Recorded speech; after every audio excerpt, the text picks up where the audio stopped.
In starting off my video today, I have kind of an interesting question for you guys, and you'll be surprised. This is applicable for at least elementary schools. What do you think is the most attended day of school? I was very surprised by this answer, and I'll give you a minute to think about it as I jump into my slide that I wanted to talk to you about. The question that I asked was, how can I fulfill the standardized requirements but also teach lifelong knowledge and tools? This is kind of a loaded question for me because I do want every single student in my classroom to feel that they're loved and important and valued. I think that that is at the core of all learning. I think that any student that doesn't feel like they're important or doesn't feel like they can focus because they're worried about what happened at recess or they're worried about what's going on at home, I think that distracts from where the true learning can happen. So it's important to me that they feel that my classroom is a safe place and a place where they can be understood and valued.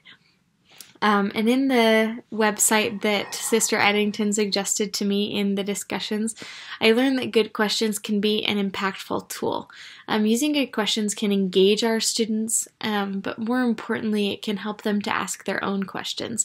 And that's related back to each student feeling important because they feel like they've gained their own knowledge and can do it for themselves, and they build confidence, which is super crucial to all students' journeys of learning.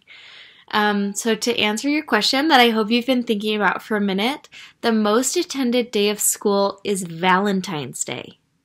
I was really surprised. Not the first day of school, not the day before Christmas break, not the day after, not the last day of school. It's Valentine's Day, and I was so surprised.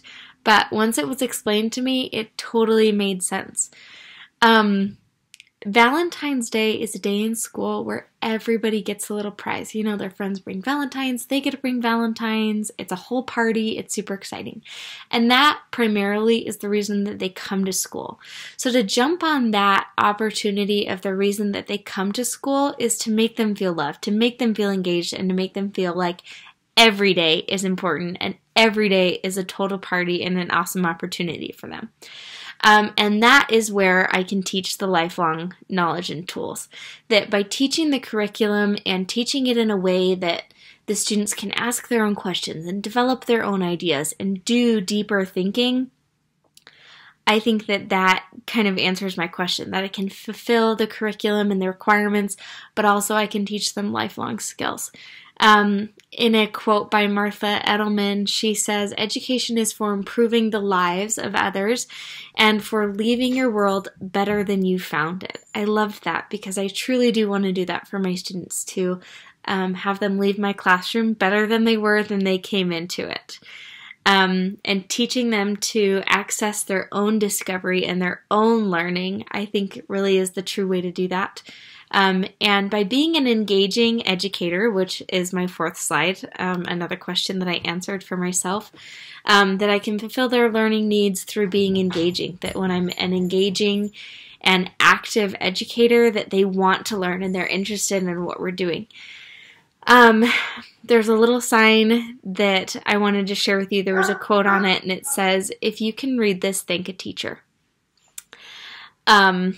And I've just come to realize that most of what we teach and most of what we do will eventually become a lifelong skill, especially at an elementary level when we're teaching them to read and write and shape their letters. I thought that that was very important, and I just am very grateful for the wonderful learning opportunities that we have to provide for our students, and can't wait to fulfill the requirements, but also to teach them lifelong skills. Thanks so much.